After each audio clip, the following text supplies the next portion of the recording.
ద్వారా వర్కర్ల అకౌంట్లలో చెల్లించాలనేది మేము ప్రభుత్వాన్ని డిమాండ్ చేస్తాం. Right sir. ఇంకొకసారి మనం సార్ అప్పిరెడ్డి గారి దగ్గరికి, అలాగే పాలడుగు భాస్కర్ గారు కూడా ఉన్నట్టుంది. పాలడుగు భాస్కర్ గారు, నా మాట వినబడుతుందా అండి? రైట్, అప్పిరెడ్డి గారు ఉన్నారు కదా సార్. అప్పిరెడ్డి గారు, ప్రస్తుతం ఏదైతే మన మిత్రులు చెప్తున్నట్టుగా ప్రధానమైన సమస్య ఏంటంటే ఈరోజు పారిశుద్ధ్య కార్మికులకు సంబంధించిన వేతనాలు కూడా ఆపేయడం జరిగింది. వారికి కూడా అందుతట్లేదు. ఈరోజు ఏదైతే మనకు రావాల్సిన నిధులు కూడా అలాగే ఆగిపోయాయి. సర్పంచ్ ఎన్నికలు కూడా ఆగిపోవడంతోనే ఈ సమస్యలు ఇట్లా జటిలమవుతున్నాయని అనుకోవచ్చా? లేక ఇంకో విషయం ఏంటంటే మన మిత్రులు చెప్పినట్టుగా పంచాయతీరాజ్ మినిస్టర్ ఏంటి ధనసరి అనసూయ దగ్గర వినతి పత్రాలు ఇచ్చినప్పటికీ కూడా ఎలాంటి ఆ సమస్య పరిష్కారం ఇప్పటిదాకా కాలేదు. ప్రకటనలు మాత్రం గ్రీన్ ఛానల్ ద్వారా మీ జీతాలు వస్తున్నాయి, ఇచ్చేస్తున్నాం అని ప్రకటించిన ప్రభుత్వం, మీకు జీతం వచ్చిందా? మీరు ఇప్పుడు దీన్ని ఎలా స్పందిస్తారండి? మాకు గ్రీన్ ఛానల్ ద్వారా జీతాలు ఇస్తామని చెప్పి ధనసరి సీతక్క గారు చెప్పారు.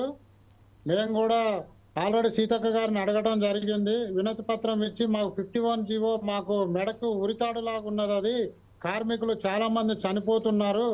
ఎలక్ట్రీషియన్ పని రాకుండా కానీ పోల్ ఎక్కిస్తున్నారు, డ్రైవింగ్ రాకుండా ట్రాక్టర్లు తోలిస్తున్నారు, వాళ్ళంతా చనిపోతున్నారు. కాబట్టి గత ప్రభుత్వం పెట్టిన 51 జీవోని రద్దు చేసి మాకు 60 ప్రకారంగా చేయాలి. కారోబార్ బిల్ కలెక్టర్లు కలం పట్టిన వాళ్ళతోటి పారలు పట్టిస్తున్నారు.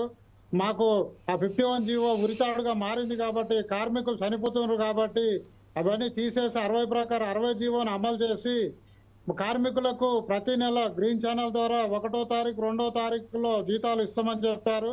అదేవిధంగా జీతాలు చెల్లించాలని అడగటం కూడా జరిగింది. మన పంచాయతీరాజ్ మంత్రివర్యులు ఆల్రెడీ నేను ఒక 15 రోజులలో మాట్లాడాను. 15 రోజులలో 51 జీవో రద్దు చేస్తామని మా మహబాద్ జిల్లాకు వచ్చినప్పుడు చెప్పారు. కానీ ఇంతవరకు అది ఆ జీవోను రద్దు చేయలేదు. ఈ 60 జీవోను అమలు చేయలేదు. ఆ 51 జీవో వల్ల చాలా మంది కార్మికులు ఇంట్లో పెద్ద దిక్కును కోల్పోయి రోడ్డున పడ్డ వాళ్ళు ఉన్నారు.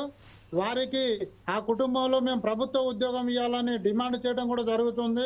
కార్మికుడు చనిపోతే కూడా కనీసానికి పట్టించుకునే నాదుడు కూడా లేడు. ప్రతి ఊర్లో ఒక చిన్న పిల్లగాడితో సహా మీరు జీతాలు తీసుకుంటారు, పని ఎందుకు చేయరు, కరెంట్ ఎందుకు పెట్టారు, ట్రాక్టర్ ఎందుకు తోలరు అని చెప్పి వేధింపులు ఎక్కువ అవుతున్నాయి.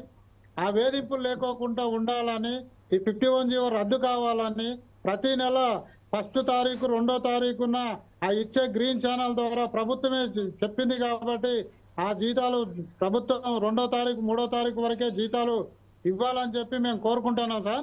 రైట్, ఇదే విషయంపై కడారి సునీల్ గారు మనతోటి ఉన్నారు కదా. కడారి సునీల్ గారు, నా మాట వినబడుతుందా?